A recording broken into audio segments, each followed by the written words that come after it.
This is the Heroes Podcast. We're back again. I'm so excited. I have Steve Kidd here with me. How are you, Steve? I'm great. Thanks for having me. Before we go into your story, I wanted to introduce you so everyone knows who we are going to meet, although the details are really needed. So, number one, international best-selling author Steve Kidd is a dynamic force of inspiration, a trailblazer in the world of storytelling with over 20 transformative books of his own. Beyond literary success, Steve is a charismatic host of The Thriving Entrepreneur, a platform amplifying the voices of global visionaries. In over 37 of marketing, Steve has guided 4,000 plus clients from regular people to luminaries, billionaires, and Olympians on their journey to become best-selling authors. I need to hire you. I guess he becomes the catalyst for personal growth and empowerment in the lives of everyone he works with. I'm excited. Um, how about telling us about your background, Steve, and maybe the hard beginnings if you had uh, struggles and troubles in earlier in your life. Yeah, absolutely. I'm a third generation minister. My grandfather, my mother's dad, was a pastor. My father was a minister his whole life. And I grew up in a pastor's house. And I often say to people, if you knew when the offering plate was coming by, it's pretty normal, those that have ever been to a church. If you knew when the offering plate was going by, that the money that you put in it could literally be the difference between whether or not the pastor's family eats or doesn't eat that day or that week. It might make a whole different, version of how you really look at that offering plate passing. A lot of times we tend to just think of, that being a ministry, and it definitely is. And I don't want to diminish that in any way, but there's some practical real world things that happen in there. And so we grew up extremely poor. I mean, poor to the point where we didn't know we were. You know what I mean? There's that level of poverty where you know you are, and then there's those things where you think you're okay, but you don't understand that that's not normal. And the perfect story for it is I remember I was about, oh, I don't know, 5 or 6 years old, right around first grade. We literally had a time where there was no food in the house. Now, my mom is a magician. I don't know what else to say when it comes to putting food on the table because I don't honestly know most of the time how she managed to feed three growing boys on the limited budget that we had. But that particular time, there was no food. I mean, it was just there was no option of anything to feed us, and you have to really kind of rely on faith at that point. Now, the good part of that story is that that same evening or that same afternoon, even, people began to show up at the house with bags of groceries. And, before the day was over, we had a very abundance of food. In fact, so much so that as a small child and my giving nature, I immediately said, "Oh, this is too much. We should give this to people who really need it." And that was both who I was just naturally as a person, but also gives you kind of an idea, when there's no food in your house and that just is normal. And it never even, I've told that story hundreds of times. And I was in my mid 40s telling that story to somebody, and they looked at me and she said, that's not normal, right? I said, that's just the way it was. God provides for you, and you move on, right? They're like, yeah, but that's not normal. And I had to really stop and realize some of those kind of things from my earliest childhood that were really not the way life normally is or should be. And some of the struggles and difficulties, most kids, when it comes to school clothes and getting ready for back to school and those kind of things, they're used to going with their parents and getting new clothes and stuff like that. Whereas hand-me-downs and used clothing and donated clothing and things like that were normal, and then my mom would break out the sewing machine and do things to them, and we never felt poor, and we always were clean, and, so it wasn't like we looked poor either. And of course, the flip side to it is that most churches are in fairly decent middle income neighborhoods, and the pastor lives in a house, there at or near the church. And so they're in a middle to upper middle class neighborhood. And we did a fairly good job from the outside view of looking like we fit in. And yet the truth of the matter is that, had people really understood what our life was like. And so that really created some early beginnings, some really brokenness, really in mindset about money and about expectations of how much money a person should have, that I spent the rest of my life, and I'm just, is really late into my, mid 50s. I'm 57 now, that I began to really, really understand some of those thought processes that I had mindset wise, and begin to address them and accept the concept of abundance. Because, when your definition of abundance is you've got enough for this second, and you don't know what the next second's going to bring, but you're okay right this minute. That isn't necessarily abundance. That's more eeping by, you know what I mean? So yeah, that's kind of some of the early beginnings. May I ask you just, I Yeah. understand you must have had blocks around money or receiving. Uh, Mm. did you want to be more specific about the issues that you had around money, or about maybe having things or food or goods? Do you want to tell us? Yeah, I mean, the biggest issue was, and I was actually in a training with a guy who was talking about mindset. And I was like, I have this expectation that money is going to get here, but it's either going to be like just on time delivery, like from, if you understand that concept in trucking, where you want to get the goods and services there just right at the right moment. It was kind of like that kind of concept, but money wise versus, being able to have a budget or bills. And it created that kind of concept of never really expecting it in me.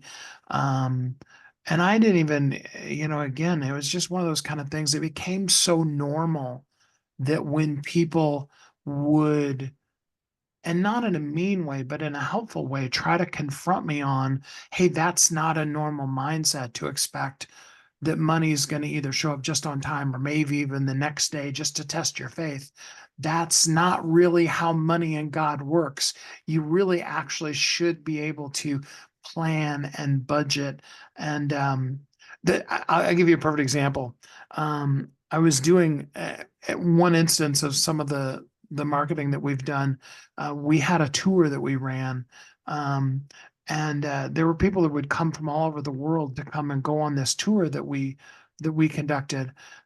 And I was talking to one of them one time, and this young lady was talking about how she had been on this really cool tour. She happened to be from England, and we were in just outside of Portland, Oregon at the time. And she was talking about how she had taken the whole month off of work and all the different places she was traveling to. And I couldn't fathom it. It was just totally the concept of having the money and then spending the money to just travel for fun. I mean, as a kid growing up, vacation meant we all piled in a car and we all went to grandma's house, and that was, quote unquote vacation. You didn't go to Disneyland. You sure as heck didn't, fly on airplanes and go on cruises and do things like that. So yeah, that's just a few examples of some of the things that felt normal that just really aren't. Have you done those things? Like I think all the audience now wants to know that, have you ticked those boxes at least once? Most of them, I mean, I've been really blessed. And, even as I'm going to tell you some of the places that I've been, I'll be like, and some of those were faith journeys too. But if we want to get into that, we can. But I've been blessed to be able to go to England, and Germany and France and Holland.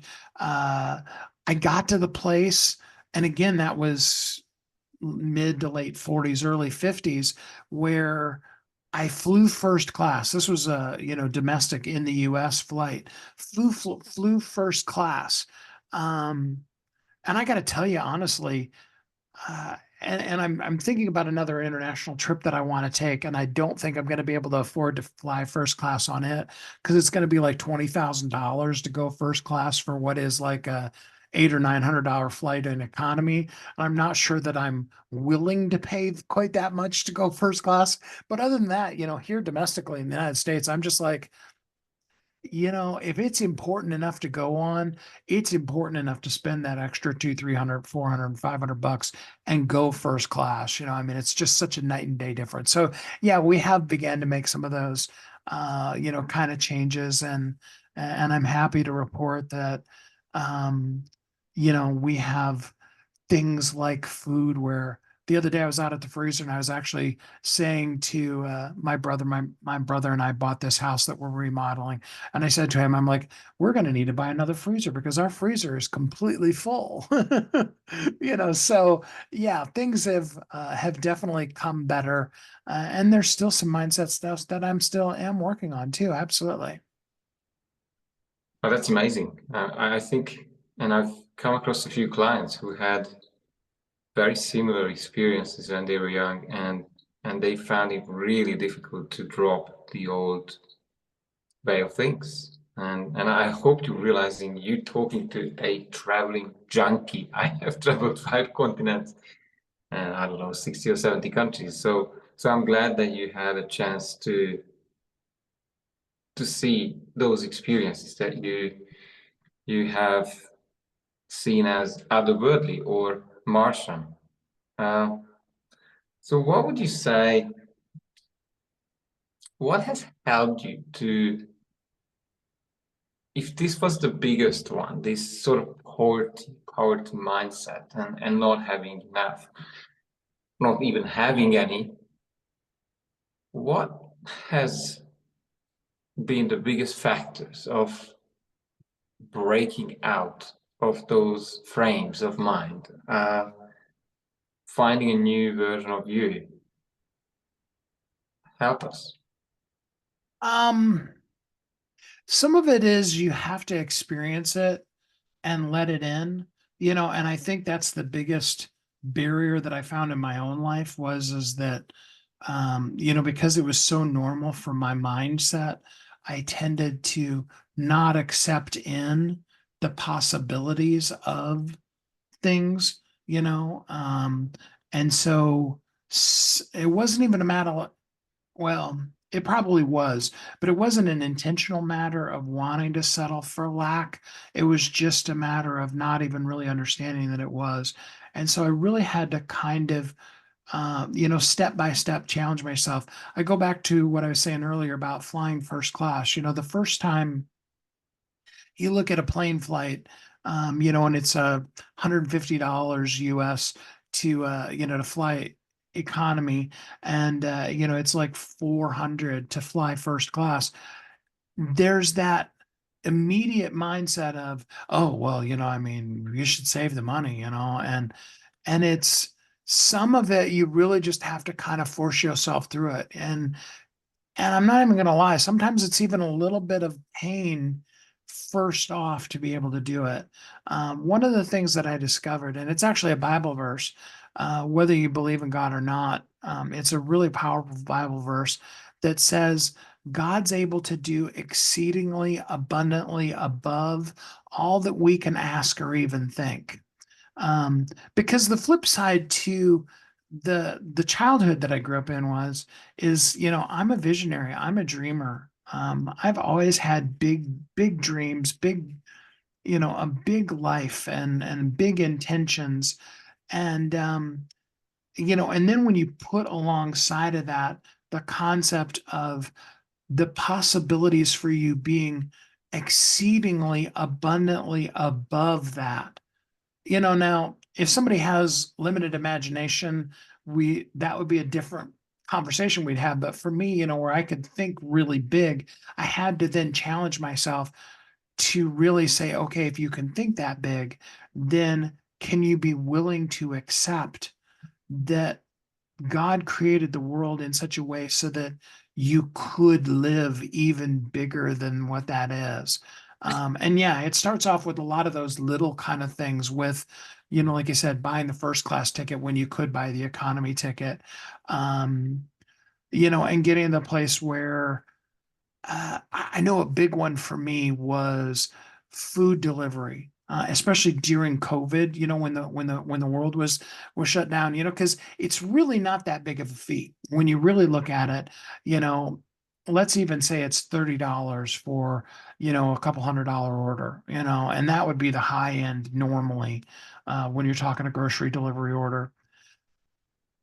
When you get freed to the point where you can be like, you know what I can do? I can go online and I can pick out all the things I want, whatever that is. And it's nice to be at a place where I can do that versus, you know, I remember those times, especially when my kids were little. Some of that's the nature of when you have 5 kids, you're always going to be on a budget. I don't care how rich you are. But, where you're like, do we get this or that? But, I was not in that place anymore. It was just me and my dog. And as long as I give her some of the food, she'll eat anything. Um, but just picking out everything I want and then just hitting send and having them bring it to me. And I really loved that, that freedom to be able to just have them bring that to me and have that be that extra thing. And in fact, quite frankly, because I did move here to central Kansas where I lived 30 minutes from the grocery store and no delivery. I really miss it. I mean, it was a real freeing kind of thing to just load up your cart and have them bring it to you. And you can get spoiled pretty quickly. You know what I mean? So tell us, how has the business come about? Uh, because I could really listening to these difficulties and these challenges, I would probably see you as coach, money coach or money mindset coach. What has brought the idea of helping authors or helping people to become authorities?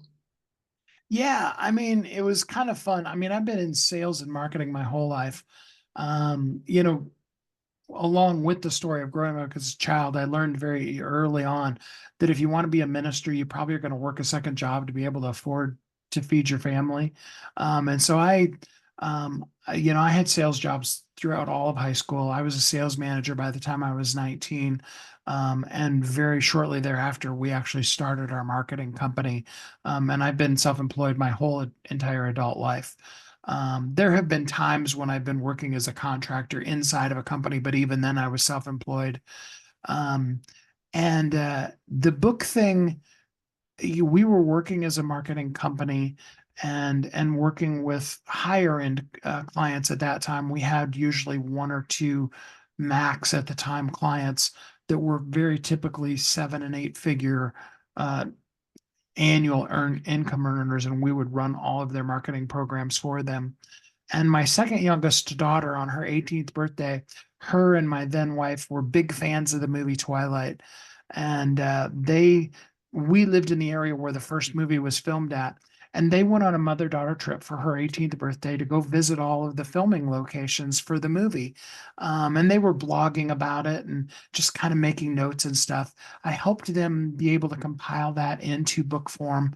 Originally, actually, the original version of that book called Experience Twilight, we actually, I mean, when you talk self-publishing, we were printing it off of a printer that we owned because we had a little local magazine that we put out. And so it was, I mean, it's the literal version of a self-published book. And then eventually we put it out on Amazon. It at one point was the #1 best-selling movie-related travel guide on Amazon. Um, and it was at that point that I discovered as a marketer just how powerful the phrase bestseller and best-selling author was. And I knew that I needed it as a credential and as a foundational element for the people that I was working with. And so literally for those folks, I would take their signature talk, turn that into a book for them, make it a bestseller, and then on their website, I mean, it would be the conversation would go something like, "Hey, when did I write a book? Let alone when did it become a bestseller?" I'd be like, "Oh yeah, that's part of what we did for you because we needed it to market them," and that's where that started. And a coach encouraged us and said, "Hey, look, you really need to create a program so that anybody at whatever income level they're at, they too could use this marketing methodology."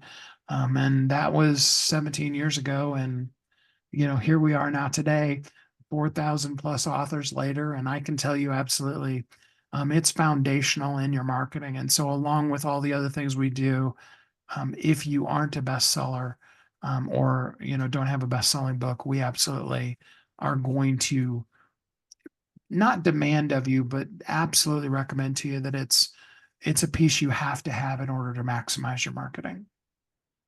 Hmm. And what do you love about promoting people, creating these bestsellers for people? What is the most fun?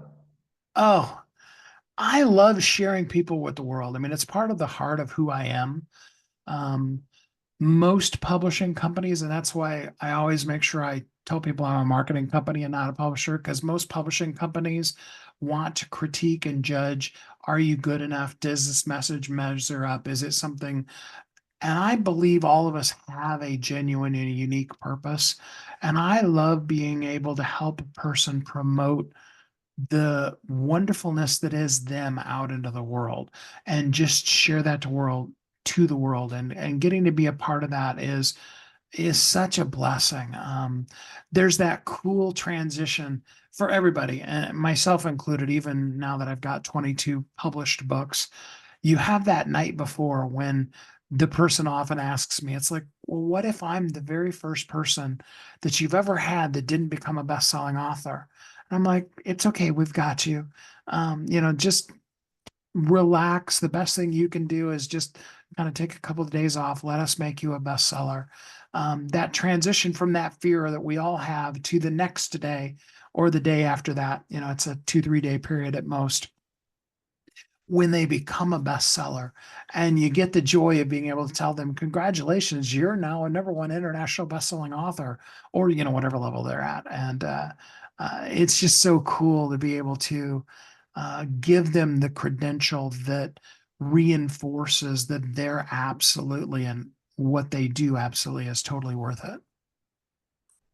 Could you, might be a stupid question, but could you define what is an international bestseller is? I mean, I know it sounds amazing, and I've never heard anyone telling me what that actually means. Is that to do with Amazon? Is that on the top of the list?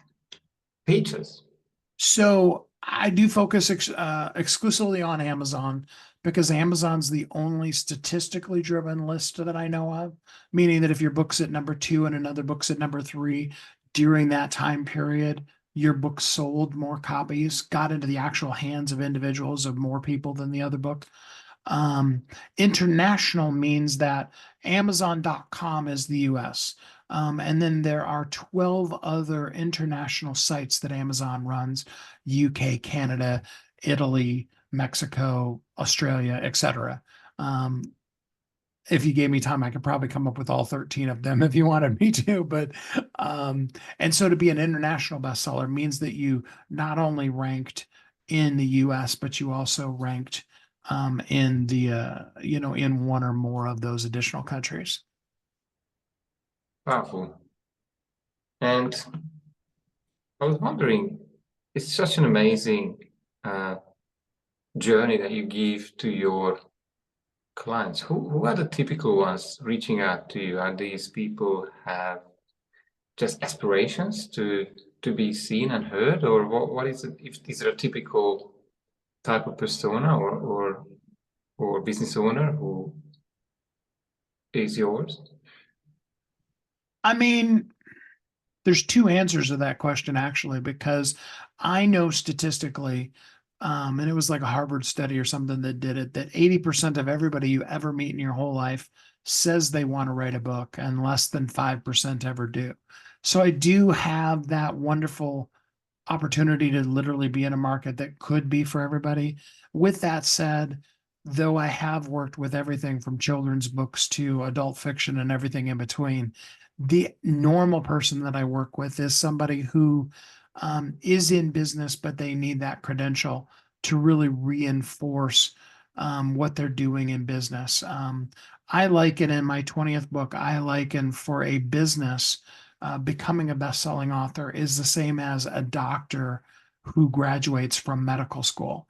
And it's that similar kind of credential that gives you a third-party validation of, what you always were, but, somebody from the outside validating, yes, this person, knows their stuff and what they're talking about is worth it.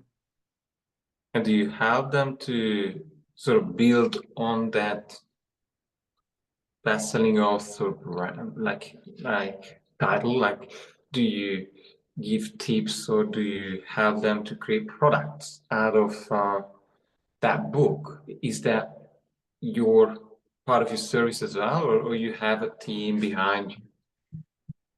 Yes, I mean, we're a full-scale marketing company, so we have a high-end diamond package where, we can do it all for you, your sales, your marketing, your landing page, your website, the whole deal of that. A lot of people bring me in beyond bestseller, more in a consultative basis, and have me work as at whatever level they can be at as more like a fractional CMO for their company. And, I can come in and give them help and advice anywhere from a half an hour a month to, several hours a week, just depending on what financial level they want to be at. And then in addition to all the contractors that I have that I work with, I've got 37 years of marketing contacts that are other people that I affiliate with that I can send folks to for things that they do so well that it's just no sense in reinventing the wheel. It's better to just send it to them and say, hey, you need to work with so and so on this particular thing. Powerful. And how can one find out about your website, or how to engage with you, where to see or follow what you do? Yeah, absolutely. If you go to thrivingbestsellers.com, that's going to break down the basic concepts. We have done for you, done with you, marketing you, and taught to you, all four of those. And it kind of has a little checklist that kind of, lets you evaluate what level you're at. Do you have a book? What kind of income level, those kind of things. Um, and then, of course, even easier, you can just hop on a Zoom call with me. If you go to askstevekid.com, that's why I always have that down, on any videos that I do like this down as my ID, because that goes straight to my calendar. You can hop on, take 15 minutes of my time. I'd be glad to talk to you and see where are you, what kind of things are working for you, what can we do to help? Who do you need to connect with? If you if you look at your vision 5 years ahead, how do you see yourself in 5 years' time and your business? I'm so excited about the stuff we're working on. Oh my gosh. So I'm going to teach you a new word. I don't think I've taught you guys this one. I don't think I've taught you this one. I don't think you've been in any of the sessions that I've done. The word is Zaraz, spelled Z-A-R-A-Z. Okay. Zaraz. Because if you just put it down on a piece of paper, Z-A-R-A-Z, you probably won't remember how it's pronounced. Zaraz. Zaraz is an ancient Hebrew word. And we won't go deeply into all the geekiness that I went to find this word, but I went with an ancient language because many of those words, the word means more like a whole entire paragraph. It's more than just a one-for-one translation, typically in a lot of those languages into those words. And I wanted to have a one-word word that was overseeing a whole concept. Zaraz has to do with the whole concept of being a light of transformation to the world, being the beacon of light that helps the world transform into a better place. And Zaraz is some of the branding that we're doing with the company. And we've opened up a new thing called Zaraz University, where we're putting together all of the courses and the training and the group stuff that we have, for a person to be able to come in and join us, all the way from free up to any of our paid courses. And the big piece of that is we really believe in giving voice to the voiceless, power to the powerless, and empowering the message of everybody that we come in contact with. And so even on our membership levels, the money from the different membership programs we have is going to help cover the cost of people who can't afford to share their message and to write their books and those kind of things, to help them be able to get that out, and that kind of thing. And those are the kind of stuff that we're very actively in the process of putting out into the world right now. And we're really excited about some of the things both that we are making available, as well as will continue to be available over the course of these upcoming next 4, 5, 10 years. Powerful, powerful. What would you want to share that I haven't asked in this wonderful interview of, yes, your past, present, and serving the world? Yeah, I mean, the most important thing that I can say is somebody's waiting on you. Um, we need to understand how important our words, our voice, our life, us sharing us with the world is. All too often, we tend to look at ourselves and see the very thing that is our superpower, really, is the only way I can think of saying it. And we don't even see it. I often tell people the very thing that you probably should write your book about, you probably have never even considered writing a book about it, because you're so talented at it that it's so easy that you think everybody else must know how to do it. And yet, for somebody else, that very thing, that is literally life breath. It's like the water to a drowning, or to a person dying in the desert, kind of a situation. And it's important. I remember I heard Lisa Nichols actually said, she said, your message is only as good as you share it. It only helps you when you're sharing it. It only helps the person that you're going to share it when you share it. If you keep it inside of you, if you don't use it in your own life, you don't share it into other people's lives, it doesn't do anybody any good, not you or anyone else. And so my encouragement really is somebody's waiting on you. That's insightful. And do you see yourself as someone who can see that the wisdom, the gold in a person when you come in contact with them? Oh, I love now. This is a whole nother thing we could have gone in that first segment. I love now that I know that I'm an empath. I spent a lot of years not understanding what it meant to truly be an empath. Empathy, and being intuitive and those kind of things get thrown around a lot by a lot of people, that I'm glad for them that they don't really understand what that means. I unfortunately am a very strong one. Like, if I don't keep control of it, I can feel the emotions of people driving in the car next to me or walking down the street. And it can be, and when I didn't know that it wasn't my feeling that I was dealing with, it messed with me a lot. It really, and when you have to learn how to sort through that. But yeah, I love the capability of being able to meet with people, talk to them about it, and see the vision. It's an amazing thing for everybody except for my children. My kids will tell you, it's like, it doesn't matter what thing we come up with, dad always sees a next level to it. And it was never from the standpoint of, not thinking they were enough, or not being encouraging. And And in fact, it was always intended to be very encouraging, but I get excited about it. I'm like, oh yeah, and then you could, and how about this? And have you seen that kind of thing?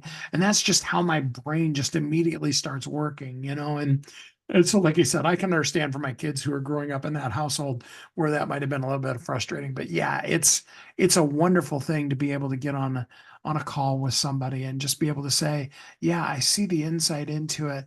And here's the next level.